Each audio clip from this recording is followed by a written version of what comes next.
بسم اللہ الرحمن الرحیم۔ السلام علیکم۔ انشاءاللہ آپ سب خیریت سے ہوں گے۔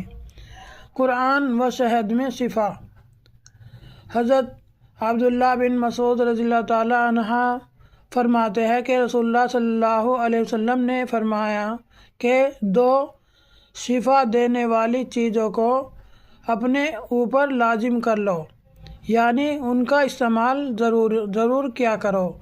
ایک تو شہد، دوسرے قرآن یعنی آیت قرآن۔ ان کا اوپر اپنا استعمال ضرور کیا کرو۔ شہد بھی ضروری ہے اور قرآن شریف پڑھنی ضروری ہے، ان پہ عمل کرو۔ روز شہد تو بتایا ہے پچھلی اس میں حدیث میں، تو اس لیے ان کا استعمال کرو، اپنے اوپر عمل کرو زیادہ سے زیادہ۔ آمین۔ آپ صلی اللہ علیہ وسلم کی بتائی ہوئی ہے یہ سب چیزیں۔